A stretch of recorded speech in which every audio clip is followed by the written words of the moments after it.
이제 다 같이 영과 진리로 하나님 앞에 예배드리겠습니다.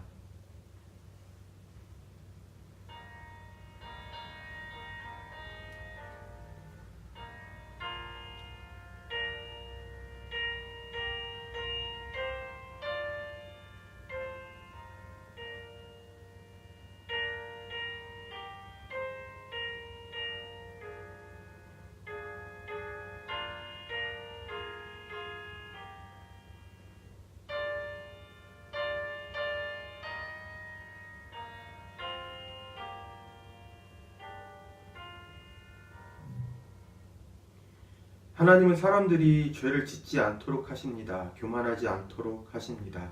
하나님은 사람의 생명을 파멸에 빠지지 않도록 지켜주시며 사람의 목숨을 사망에서 건져주십니다. 주님께서는 연약한 백성은 구하여 주시고 교만한 눈은 낮추십니다.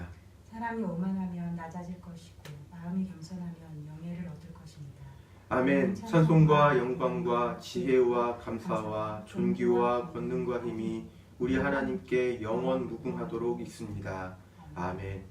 모두 주님께 경배 찬송 드리겠습니다. 내가 주인 삼은 모든 건 내려놓고 내 주 대신 주 앞에 나가 내가 사랑했던 모든 건 내려놓고 주님만 사랑해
오늘 이 시간 하나님께서 우리에게 주시는 말씀은 누가복음 4장 21절에서부터 30절까지의 말씀입니다.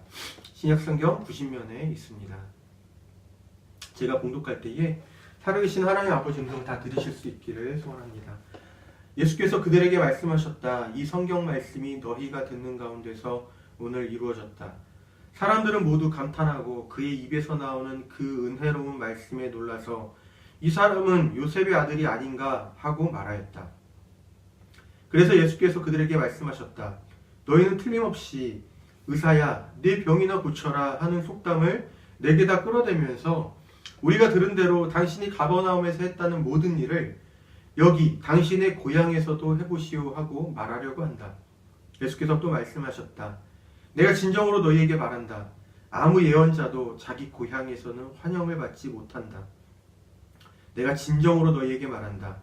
엘리야 시대에 3년 6개월 동안 하늘이 닫혀서 온 땅에 기근이 심했을 때에 이스라엘의 과부들이 많았지만 하나님이 엘리야를 그 많은 과부 가운데서 다른 아무에게도 보내지 않으시고 오직 시돈에 있는 사렙다 마을의 한 과부에게만 보내셨다.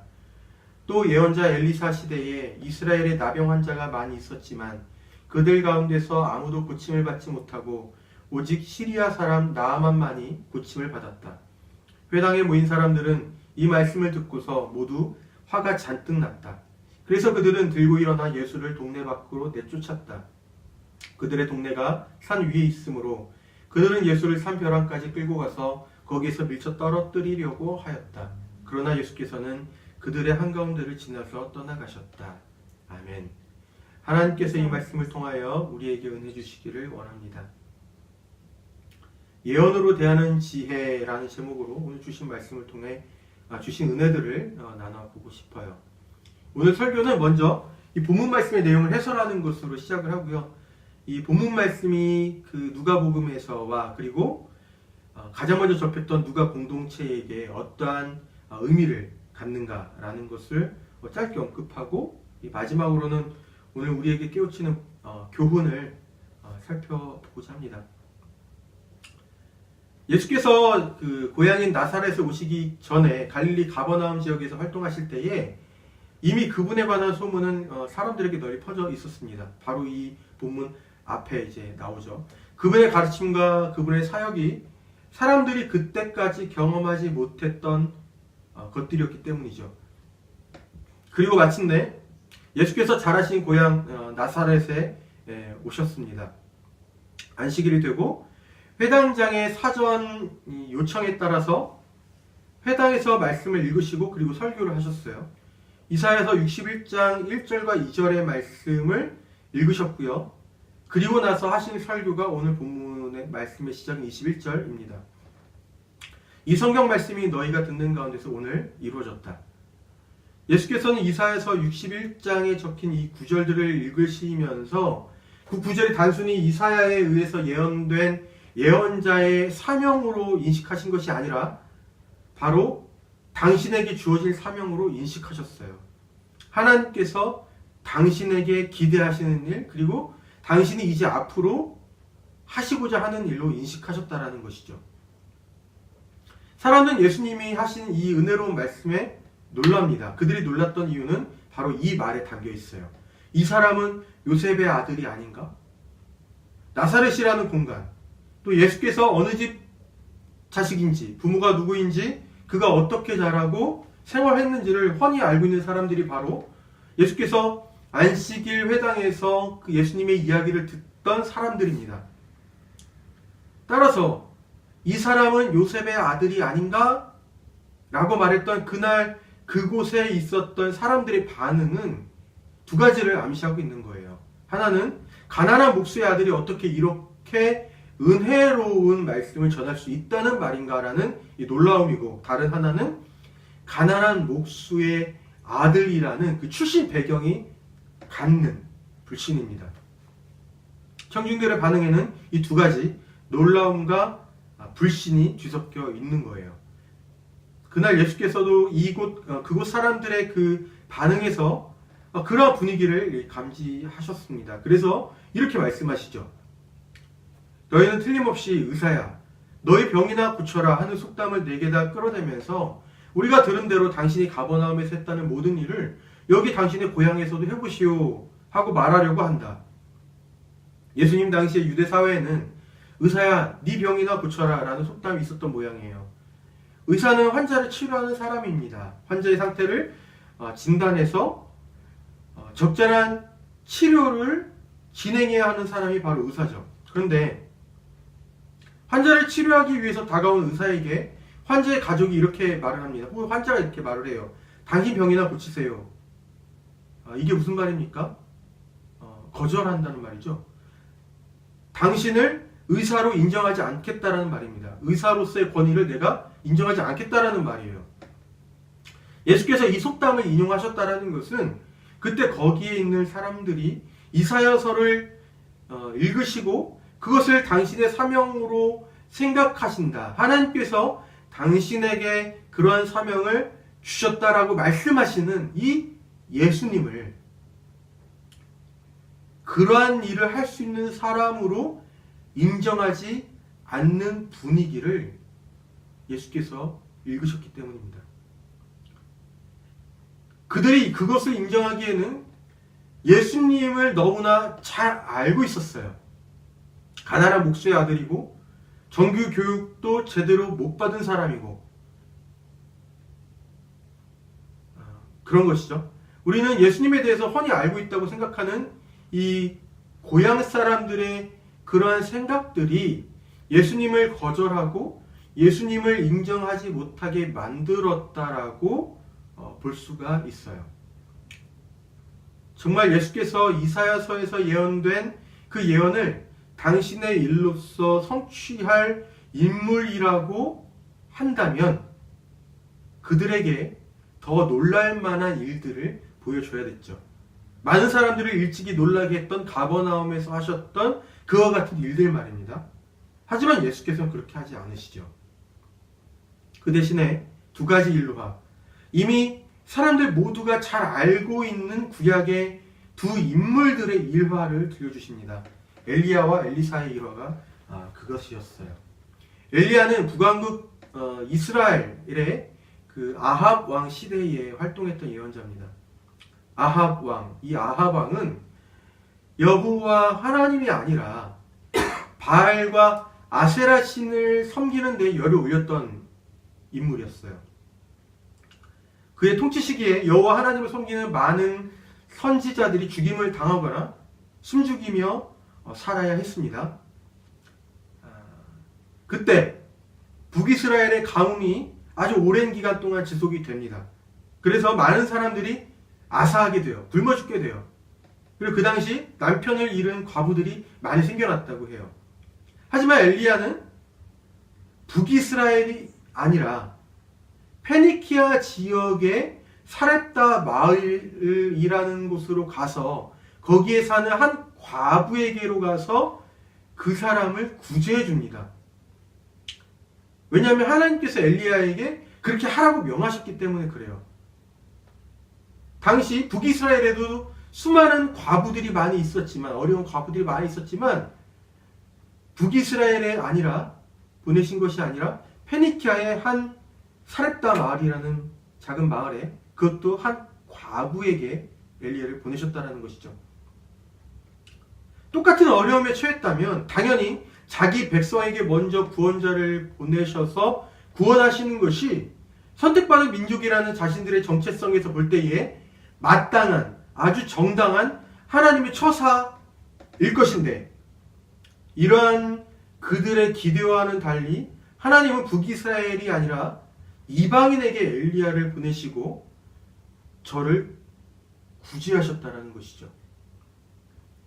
그리고 엘리사는 엘리야의 제자 가운데 한 사람입니다. 그 사람 역시 북이스라엘에서 활동했던 예언자예요. 이 사람은 예후라는 사람으로 하여금 쿠데타를 일으켜서 아합 왕조를 멸하도록 만든 결정적인 인물입니다. 엘리사가 활동할 때에 북이스라엘에도 나병 환자가 많이 있었어요. 그런데 고침을 받을 사람은 누구냐면 북이스라엘의 수많은 나병 환자들이 아니라 시리아 사람인 나아만이었습니다.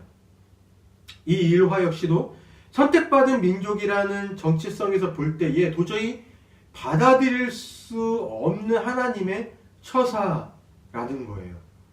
예수께서 인용하신 엘리야와 엘리사의 이 일화는 자신들은 하나님께 선택받은 민족, 그분의 백성이기 때문에 하나님의 자비와 구원은 당연히 자신들의 것이고 설사 모든 사람의 것이라고 하더라도 그 우선순위는 자기들에게 있다라고 굳게 믿고 있었는데, 이러한 이야기는 참으로 불편한 이야기죠. 이 사람들이 볼 때 그 모든 일들은 하나님께서 선택받은 자신들을 버리시고 이방인들에게 자비를 베푸셨다는 일화들이기 때문입니다. 예수께서 이 일화를 예로 들어서 말씀하셨던 이유가 있어요. 하나님께서 보내신 사람을 거절하고 배척한 일이 비단 어제 오늘의 일만이 아니다. 바로 너희도 지금 그들과 같이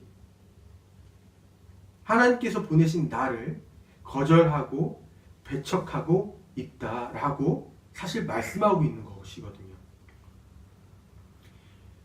그 당시 그곳 사람들은 예수님의 이와 같은 말씀을 듣고 분개합니다. 그들은 예수께서 엘리야와 엘리사의 일화를 꺼내드시면서 과거 하나님을 버리고 하나님의 사람들을 배척한 자신들의 조상의 잘못을 지적하고 있을 뿐 아니라 바로 당신 스스로도 하나님께서 오늘 그곳에 보내신 하나님의 사람인데 그들의 조상과 똑같이 그를 배척하고 있다고 지적한다고 생각을 했어요. 자신들을 지적한 예수께 대해 그들이 보였던 반응은 예수를 끌고 가서 벼랑에서 밀어버리는 것이었습니다. 누가복음의 저자가 이 본문을 기록하면서 의도한 것이 아마도 이 두 가지였을 거예요. 예수께서 동족들에게, 그것도 어쩌면 자신과 가장 익숙하고 어쩌면 자신을 가장 잘 알 수 있었을 고향 사람들에게서 배척받으시는 이 오늘 본문의 내용은 누가복음에서 향후에 유대인들로부터 배척받는 하나님의 아들에 대한 복선이 된다는 것이고요. 왜냐하면 이 본문이 이 누가복음에서 최초로 예수님이 배척받기 시작하는 내용이니까. 그리고 누가복음에서 그리고 대다수가 이방인들로 구성된 이 누가 공동체가 이 내용을 접하면서 소위 자신들과 같은 이방인에게 어떻게 복음이 전수된 것인지 그 경위에 대해서 이 사람들이 아마 이해하게 되었을 거예요. 이 본문을 읽으면서 유대인들이 하나님의 복음을, 예수님의 복음을 처음 이렇게 배척했기 때문에 우리에게로 복음이 전래된 것이구나 라고 이제 이해할 수 있게 되었다는 것이죠. 우리는 이미 예수께서 유대인들에게 배척을 받으셔서 십자가에 달려 돌아가셨다라는 사실을 알고 있을 뿐만이 아니라 복음이 이미 예수님 이후로 세계 곳곳에 전해져서 마침내 이방인인 우리에게까지도 복음이 전해진 지 100년이 훌쩍 지나버렸기 때문에 이 복음이 이방인에게 전해진 이 경유에 대한 것이 우리에게 그다지 새롭지가 않습니다. 그러면 이 본문 말씀이 오늘의 우리에게 깨우치는 실천적인 말씀이 무엇일까 생각해 봐야겠죠. 지난 주간에 주중 아침 묵상과 기도 시간 우리에게 주어진 말씀들은 거의 대부분이 예언에 관련된 것들이었어요. 예언은 함께하는 믿음의 사람들에게 이 공동체를 유익하게 하기 때문에 예언의 은사받기를 사모하라거나 예언의 내용에는 격려나 위로의 내용도 있지만 책망과 훈계의 내용도 많이 있기 때문에 누군가에게 예언을 할 때는 반드시 그를 사랑하는 마음에서 해야 할 뿐만 아니라 그 예언을 들을 때에도 예언하는 사람이 나를 사랑해서 하는 말이라는 신뢰를 가지고 들어야 한다는 것을 주중 주신 말씀을 통해서 우리가 살펴볼 수가 있었어요. 격려나 위로의 내용이 담긴 예언은 전하는 사람이나 듣는 사람이나 그렇게 조심스럽지 않아요. 하지만 책망과 훈계의 내용이 담긴 예언을 할 때에는 오해할 여지가 많이 있기 때문에 그렇습니다. 그리고 오늘 우리에게 주신 말씀이 예수께서 하신 이 말씀 때문에 듣는 사람들이 분노했고 급기야 예수님을 죽이려고까지 했다는 내용의 말씀이죠. 그러니까 주중부터 오늘까지 우리에게 주시는 하나님의 말씀이 뭐냐면 우리의 잘못을 꾸짖거나 훈계하는 말씀, 즉 그러한 예언에 대해서 과연 우리가 어떻게 반응하는 것이 좋은가를 사실 한결같이 우리에게 묻고 있다라고 볼 수가 있어요. 특히 오늘 본문에 나오는 말씀처럼 사람들처럼 예수께서 하신 말씀을 그저 자신들의 치부를 드러내서 지적질하고 공격하고 있다는 것으로 받아들여서 분노하고 극기하는 그 말을 하는 예수님을 죽이려고까지 하는 식으로 우리가 받아들여서야 되겠는가 하고 우리 스스로 되물을 수 있다는 것이죠. 누가의 관점에서 예수님의 복음은 분명히 먼저 유대인에게 전해졌지만 유대인들은 예수님의 복음을 가장 먼저 접한 사람들이 될 수 없었습니다. 예수님을 거절하고 배척했기 때문에 그래요. 결과적으로 예수님의 복음은 이방인에게 전해지게 된 것이죠. 만일 그때 회당에서 예수님의 말씀을 듣고 있었던 사람들이 예수님의 말씀을 자신들이 회개하는 동기로 삼았더라면, 그들이 만일 그렇게 반응했더라면 어떠했을까라는 상상을 해보게 됩니다. 하지만 그들에게는 예수님을 거절하고 배척할 만한 요소가 많이 있었어요. 예수님의 출신 배경에 대해서 이 사람들은 너무나 잘 알고 있었고, 가난한 목수의 아들인 예수가 어떻게 자랐는지를 우리들이 아는데 그가 무슨 하나님의 일을 한다고 그러는가 하고 생각했을 그들 안에 있는 편견이 바로 그것입니다. 그 편견 때문에 그 사람들은 예수님을 이사야서에 적힌 그 말씀의 일을 성취할 인물로 인정할 수 없었던 것이고, 인정할 수도 없는 그 예수께서 자신들의 치부를 드러낸다고 생각하니 그것이 자신들을 향한 공격으로 받아들여졌던 것이고, 그래서 분노가 치밀었던 것이고, 그래서 결국 예수님을 배척하고 죽이려고까지 했던 것이죠. 우리는 누구나 주님의 훈계를 잘 들을 수 있다고 생각을 합니다. 기도 중에, 찬송 중에, 설교를 듣는 중에, 중간에 어느 누구도 개입하지 않는 주님과 나 사이에서, 우리의 생각 속에서 혹은 깨달음 속에서는 그렇게 할 수 있다고 생각을 해요. 하지만 다른 사람이 내게 훈계를 할 때에는 상황이 달라집니다. 우리에게는 은연중에 내게 훈계를 할 수 있는 사람이 있고 훈계를 할 수 없는 사람이 정해져 있다는 것이죠. 그 사람들을 나누는 기준이 세속적일 수도 있어요. 사실 다분히 세속적이기도 하죠. 학력이나 학벌, 사회적인 지위, 나이, 인맥들, 그가 어떤 직종에 종사하는지를 드러내주는 그의 어떤 외형적인 조건들, 바로 이런 것들이 그런 것일 수 있습니다. 이러한 기준을 동시에 이 본문 상황에 예수님에게 들이대면 그때 거기 있었던 사람들의 반응은 지극히 상식적인 반응입니다. 예수님은 가방 끝 짧은 가난한 목수의 아들이었으니까요. 가방끈이 짧은 데다 가난하면서 사람들이 기피하는 직업을 가진 사람이 나에게 훈계를 한다? 충고를 한다? 거기에 대해서 나이스하게 겸손하게 반응할 수 있는 사람 많지 않죠. 우리는 관습의 산물이자 편견에 취약한 사람들입니다.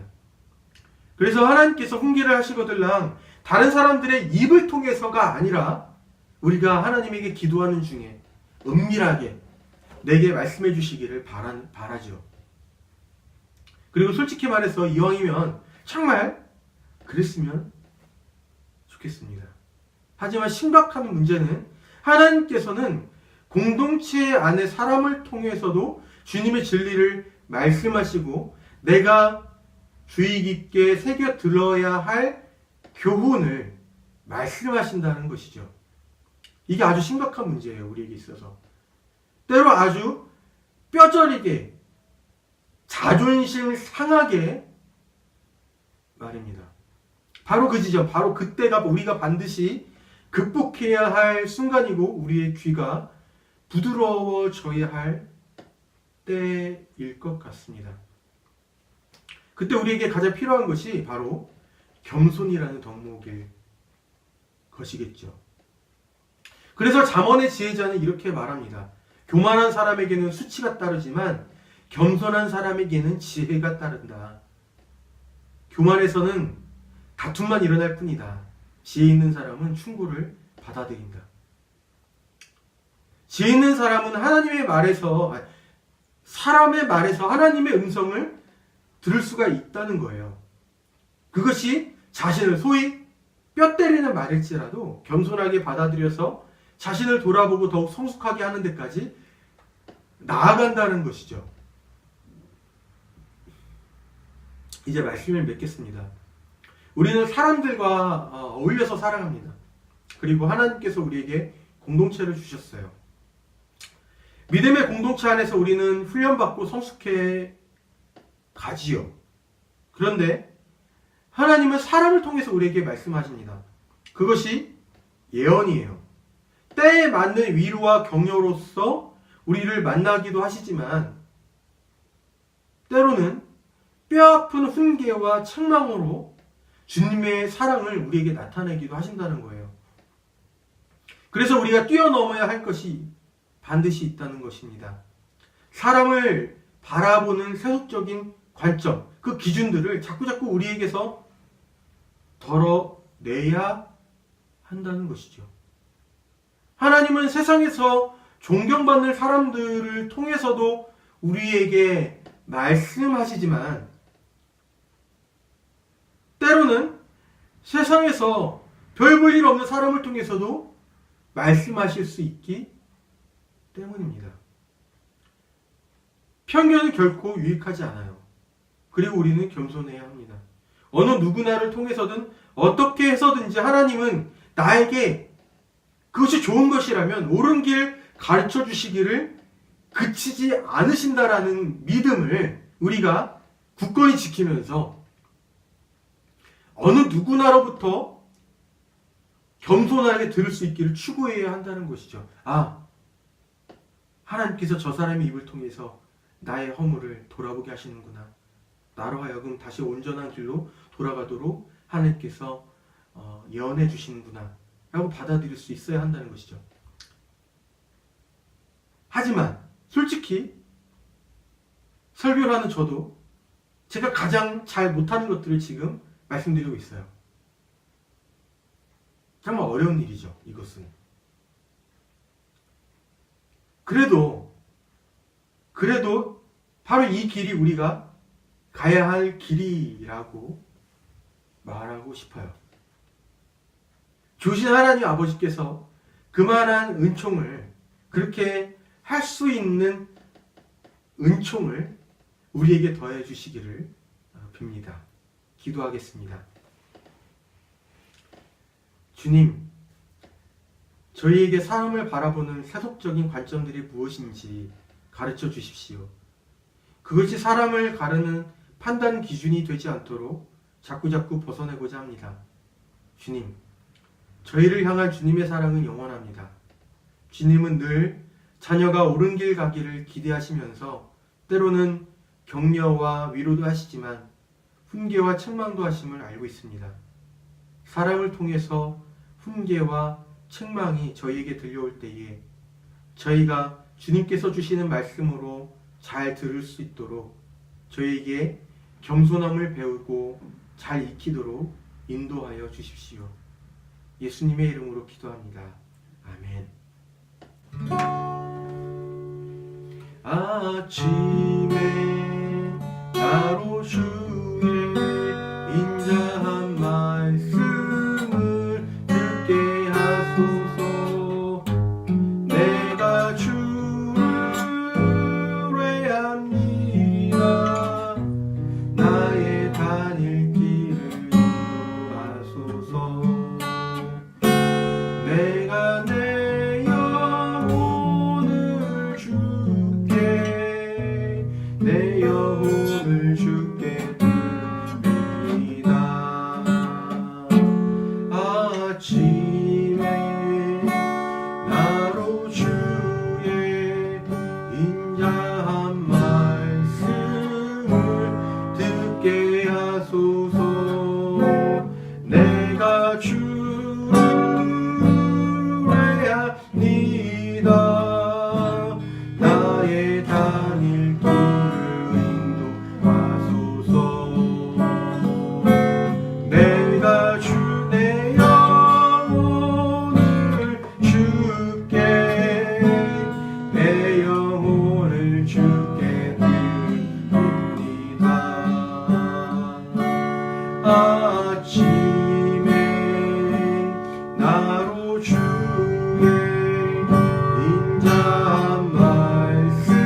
기도합니다.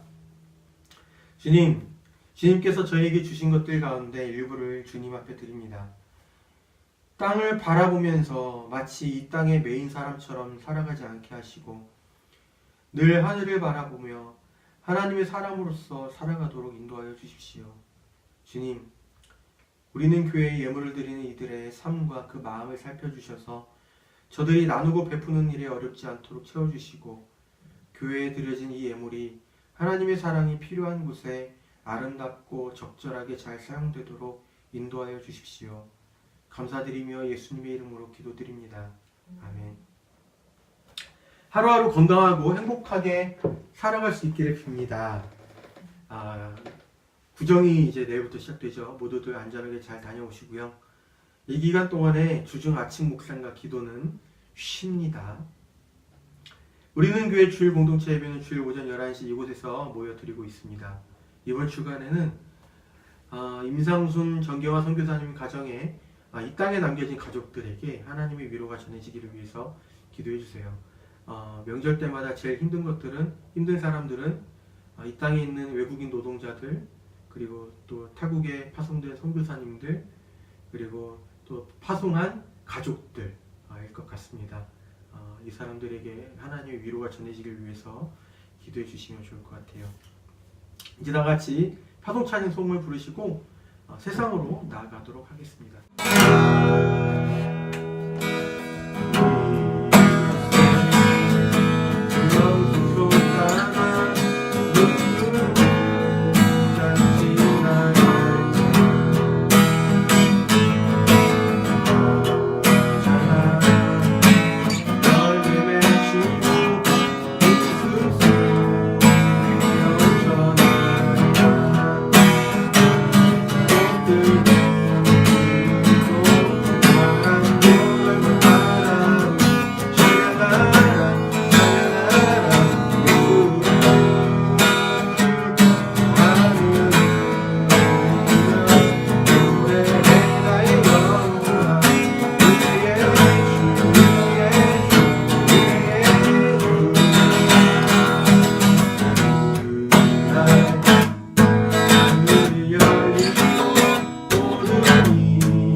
이제는 우리 주 예수 그리스도의 은혜와 하나님 아버지의 사랑하심과 성령 하나님이 깨닫게 하심과 동행하심이 이 말씀 듣고 지키면서 살아가기를 소원하는 우리는 교회의 모든 교우들과 목사님에게 지금으로부터 영원까지 함께 하시기를 축복하며 기도합니다. 아멘.